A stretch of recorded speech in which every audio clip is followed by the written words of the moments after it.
Don't touch that dial. Randy's Old Time Radio Show presents... Good evening. This is Orson Welles, your producer of a special series of broadcasts presented by the makers of Pabst Blue Ribbon. The Mercury Summer Theater of the Eyre.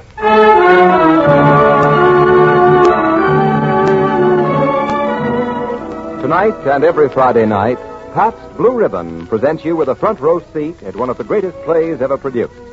So while Orson Welles entertains you, pour yourself a tall, frosted glass of Pabst Blue Ribbon and enjoy at the same time great theater and this truly great beer. Ladies and gentlemen, tonight we bring you a tale of dark secrets and of a dark and secret love, an English classic, a standard work, too, in our Mercury repertory, with a special score composed and conducted by that pillar of the Mercury, Mr. Bernard Herrmann, with your obedient servant as the strange master of Thornfield Hall, and Miss Alice Frost in the title role of Jane Eyre.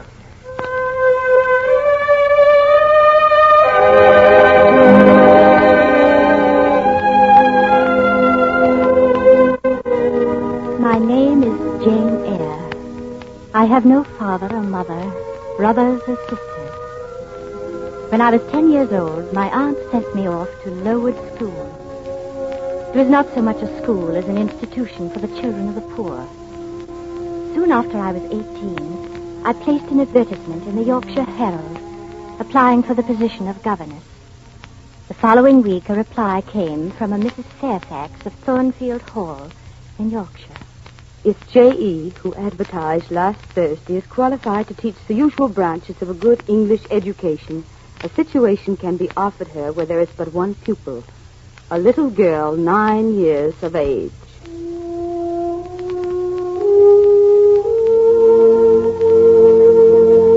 Three days later, I left Lowood School, and that evening, I was at Thornfield Hall.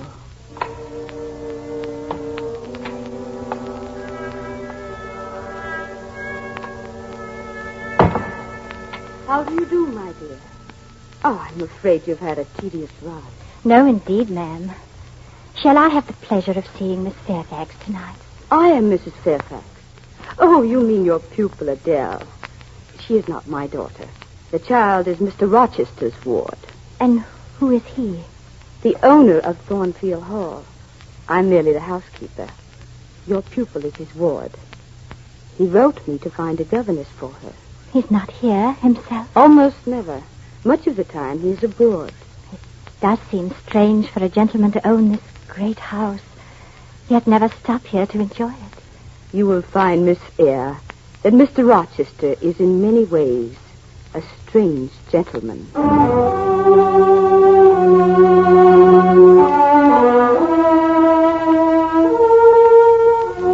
I slept smooth and soundly that night in my new home. Once I woke and heard a clock strike.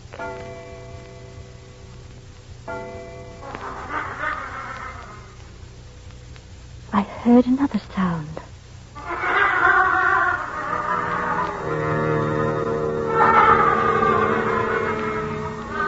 It seemed to me that somewhere in the house I heard a low, mirthless laugh.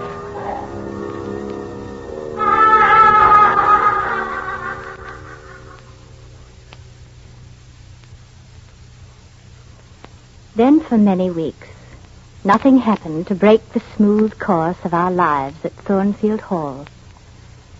One day in January, I put on my coat and went out for a walk. The afternoon was already dimming.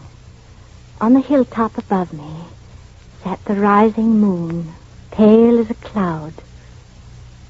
Suddenly, in the distance, I heard the sound of hooves. A horseman came over the hill, down toward the little bridge.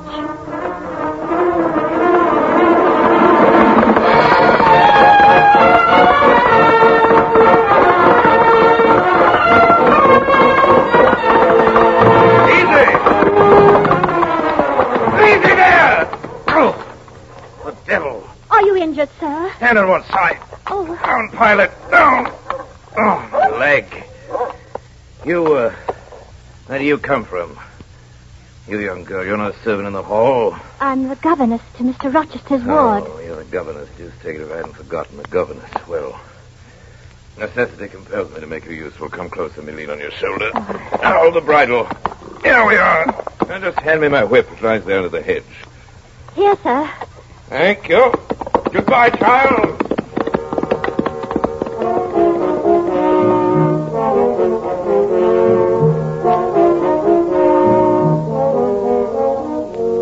As I walked back to Thornfield, I kept seeing his tall figure, enveloped in a riding cloak, fur-collared and steel-clasped, remembering his stern face, his angry, thwarted eyes. It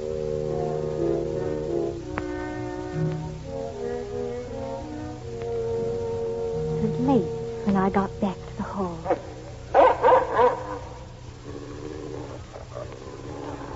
Mrs. Fairfax, what dog is that? He came with the master. With whom? With the master, Mr. Rochester. He had an accident. His horse fell coming down Hay Lane. He said you were to go to him the minute you came in. You'd better hurry. Come in. Well, sit down, Miss Eyre. You have been resident in my house 3 months. Yes, sir. You come from... From Lowood School, sir. Charitable concern. How long were you there? 8 years. 8 years. You must be tenacious of life. No wonder you have rather the look of another world. I marveled where you got that sort of face.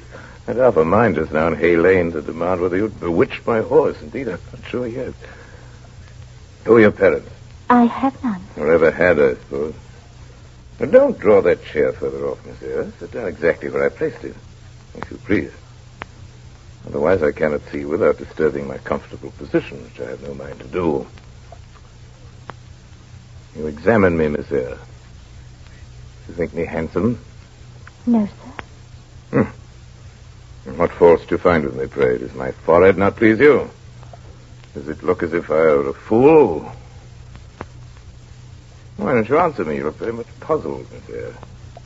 You are not pretty any more than I am handsome. The puzzled air becomes you, so puzzle on. I leave the choice of subjects entirely to you. You're dumb, Miss Eyre. Or stubborn. Yes, stubborn. A little annoyed. Confess it, you're afraid of me. I'm bewildered. You're afraid.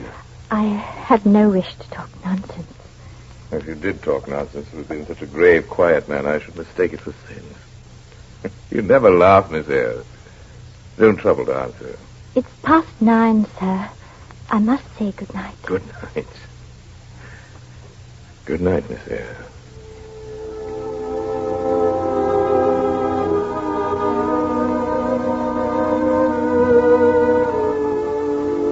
I could not sleep for thinking of Mr. Rochester.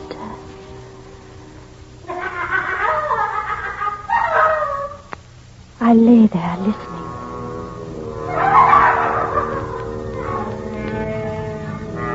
Then it seemed my door was touched, as if fingers were groping their way along the panels in the dark gallery outside. Who's there? Who is it?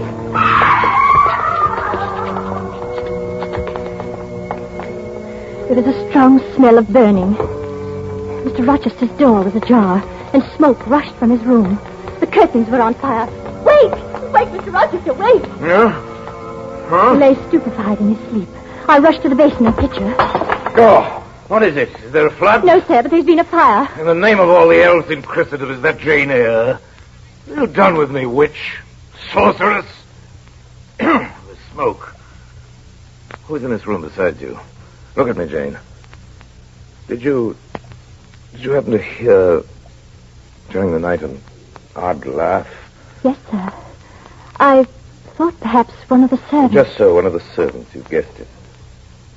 Jane, you're no talking fool. Say nothing about it. What? Are you quitting me already, and in that way? You said I might go, sir. But not without taking leave, not in that brief, dry fashion. You saved my life, at least. Shake hands. You saved my life, Jane.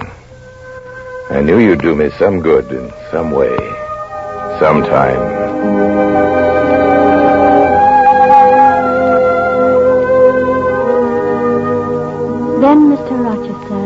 Thornfield Hall. And when he returned, it was with a large company of very elegant guests. There was one lady in particular to whom my master seemed especially attentive. The Honorable Blanche Ingram. Lord Ingram's sister she is. She's held the most beautiful girl in the county. And this beautiful and accomplished young lady is not yet married? It appears not. What is the matter with you, child? You've eaten nothing. What is it, Jane? What's happened to you?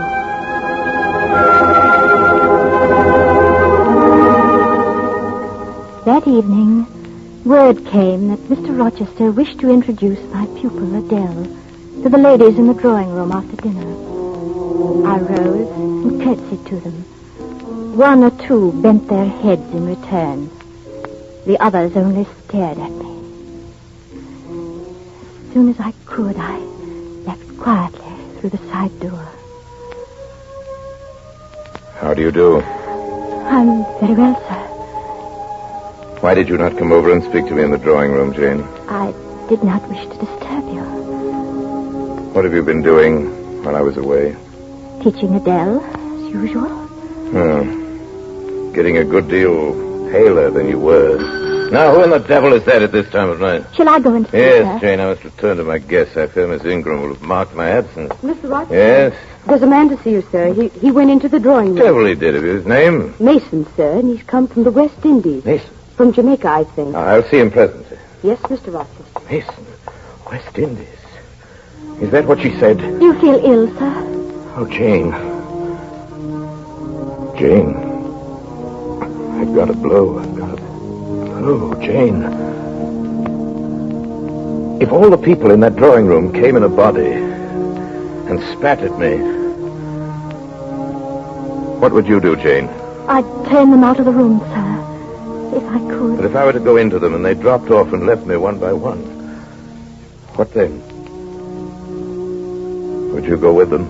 I rather think not, sir. I should have more pleasure in staying with you. To comfort me? Yes, sir. To comfort you as well as I could.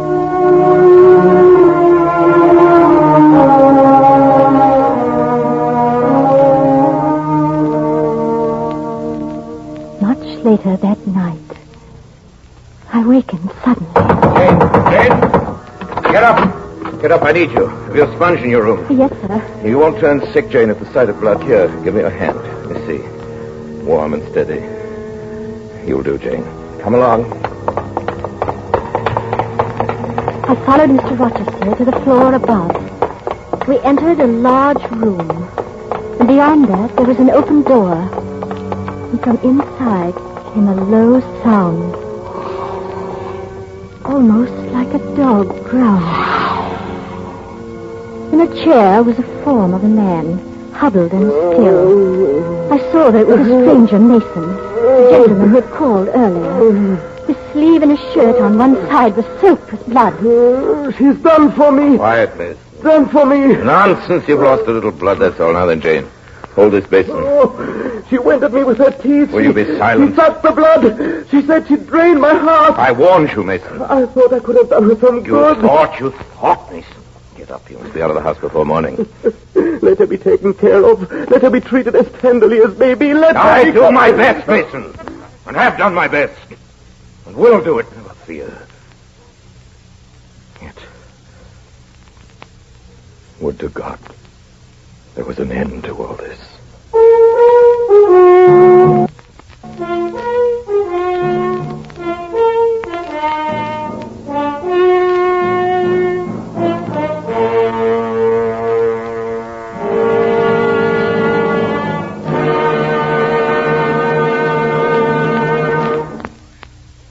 You are listening, ladies and gentlemen, to the Mercury Theater's radio production of the great English classic, Jane Eyre. And now, before we go on with part the second, here is Ken Roberts, alert and ready to speak a few lines about another masterpiece, another classic, Blended, Splendid, Pabst Blue Ribbon. Yes, friends, the work of art Mr. Wells is bringing you tonight is a blend of many talents. just as Pabst Blue Ribbon is the blend of never less than 33 fine brews, each merging its individual goodness with the other to give you that splendid flavor, not too light, not too heavy, but fresh, clean, sparkling, with the real beer taste coming through the way you like it. No doubt your dealer is occasionally unable to supply you with all the Pabst Blue Ribbon you'd like these days. But please keep on asking. For every single bottle you do get will live up to the same high standards of quality and taste.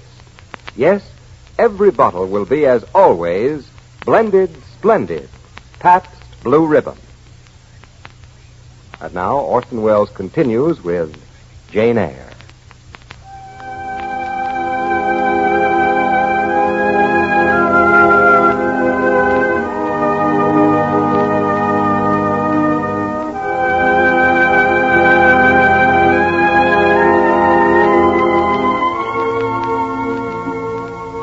Mr. Rochester stayed on at Thornfield Hall.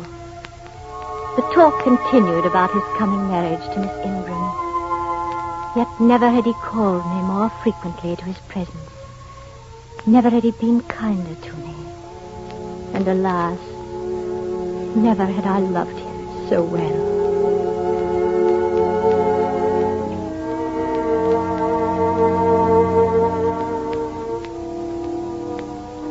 It was a midsummer eve. I went down into the orchard. I heard a nightingale singing in the woods far away. Jane? Good evening, Jane. Thornfield is a pleasant place in summer, is it not? Yes, sir. You'd be sorry to leave. Oh, yes. Pity, it's always the way in this life. No sooner have you got settled in a pleasant resting place than a voice calls to you to rise and move on. Must I move on, sir? Must I leave Thornfield? I believe you must, Jane. I'm sorry, Jane, but I believe indeed you must. You're going to be married, sir. Look at me, Jane. You're not turning your head to look after more nightingales, are you? Adele must go to school, and you, Miss Eyre, will get a new station. Yes, sir. I will advertise immediately. I've heard of a place that I think will suit, a place in Connaught, Ireland. It's a long way off, sir. A long way off from what, Jane? Oh, from England, from Thornfield, and... Well? From you, sir. Oh, it is to be sure, it is. Long way off. We've been good friends, Jane, have we not? Come, we'll sit here in peace tonight. Though we should never more sit here together. You know, sometimes I have a queer feeling with regard to you, Jane. Especially when you're near to me, as now. It's as if I had a string somewhere under my left ribs, tightly and inextricably knotted to a similar string situated on the corresponding corner of your little frame. And if that boisterous channel come broad between us, I'm afraid that cord of communion will be snapped. And then I've a nervous notion I should take to bleeding inwardly. As for you, you'd forget me. Now, Jane, I think you'd better stay. Do you think I can stay to become nothing to you? Do you think because I'm poor, obscure, plain, and little, that I'm soulless and heartless? I have as much soul as you, and full as much heart. Jane, be still. I offer you my hand, my heart, and a share of all my possessions. Don't mock me. I ask you to pass through life at my side to be my wife. It's you only I intend to marry. Come, Jane. Come here. Your bride stands between us. My bride is here. You strange, you almost unearthly thing. I love you as my own flesh. Come to me, Jane. Come to me entirely now. God pardon me. And men, meddle not with me. I have a and will hold her.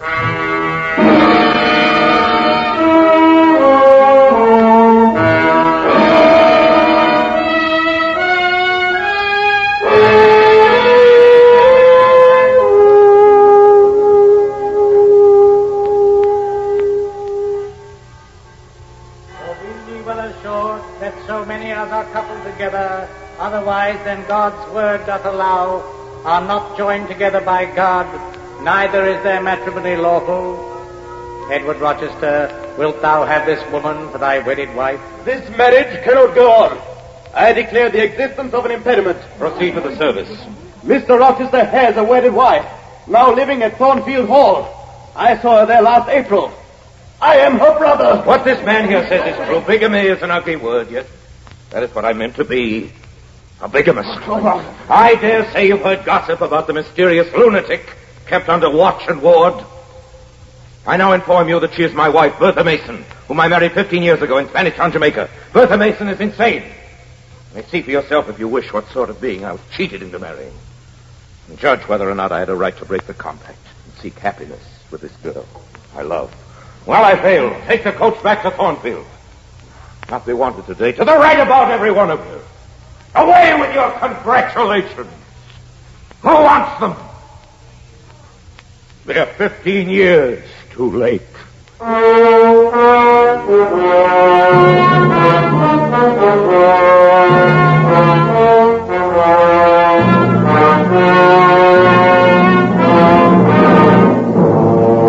Next morning at dawn, I made my possessions into a parcel and stole from my room. For the last time, I passed Mr. Rochester's door, started down the dark stairs. Jane? Jane?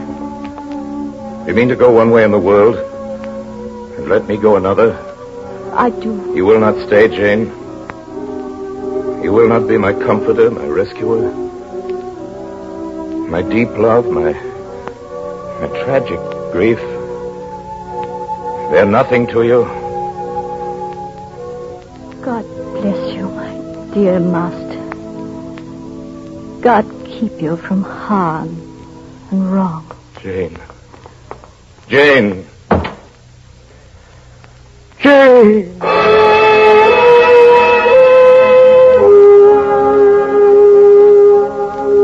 A year and a half went by. I wrote to Mrs. Fairfax and begged for news. 3 months wore away. Day after day the post arrived and brought nothing for me.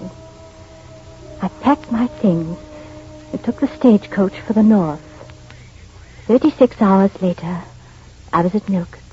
Come a long way today, Mum. We don't get many travelers here these days. I thought perhaps you could tell me. Is Mr. Rochester living at Thornfield Hall now? I say, Mum, don't you know? Thornfield Hall was burned down. Not a stone standing. The fire broke out in the dead of night. The dead of night? Was it known how it started? They guessed, Mum, they guessed. There was a woman. Would you believe it? A lunatic. But Mr. Rochester, was he at home when the fire broke out? Yes, indeed he were. He went up to the tower to get his mad wife out of her cell. She was on the roof. We heard him call her name. We saw him approach her.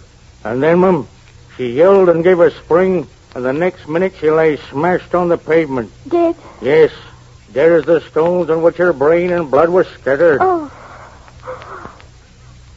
But is he alive? Yes, Mr. Rochester is alive, but many think he'd better be dead. Why? Where is he? Is he in England? Aye, he's in England. He can't get out of England. I fancy he's a fixture now. He's stone blind. Yes, he's stone blind, is Mr. Rochester.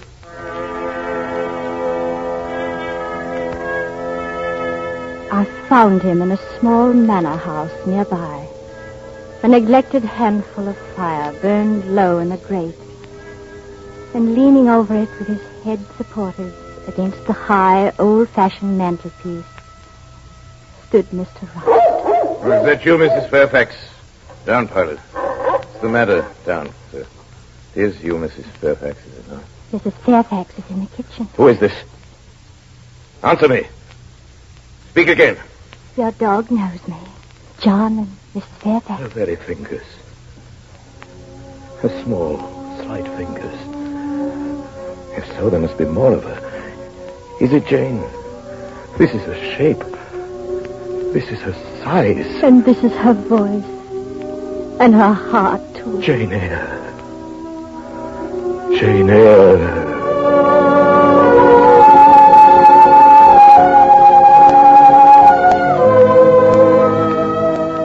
I've now been married 10 years. I know what it is to live entirely for and with what I love best on earth. Edward Rochester continued blind the first 2 years of our marriage. Then one morning, as I was writing a letter for him to his dictation, he came and bent over me. Jane. Jane, have you a glittering ornament around your neck? Yes. Jane, are you wearing a pale blue dress? Yes. Later, when our firstborn was put into his arms, he could see that the boy had inherited his own eyes as they once were, laughing, brilliant, and black.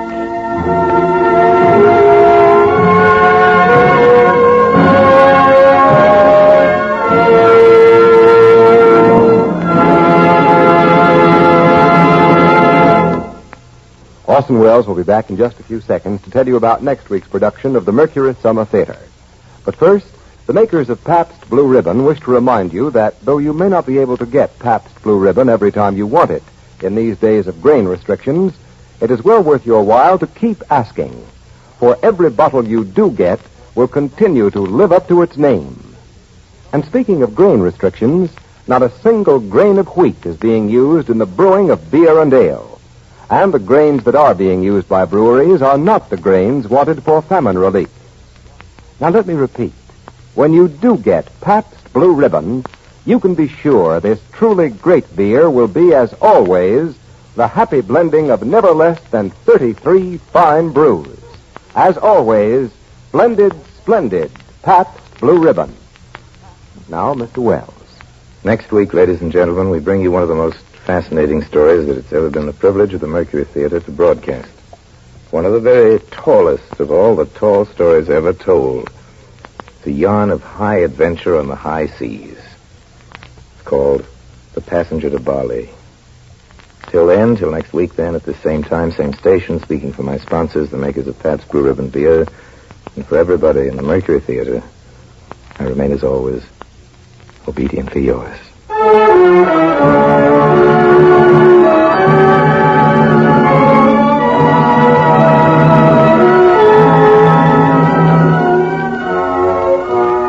This program came to you through the courtesy of the Pabst Brewing Company of Milwaukee, Wisconsin, makers of blended, splendid Pabst Blue Ribbon. This is CBS, the Columbia Broadcasting System.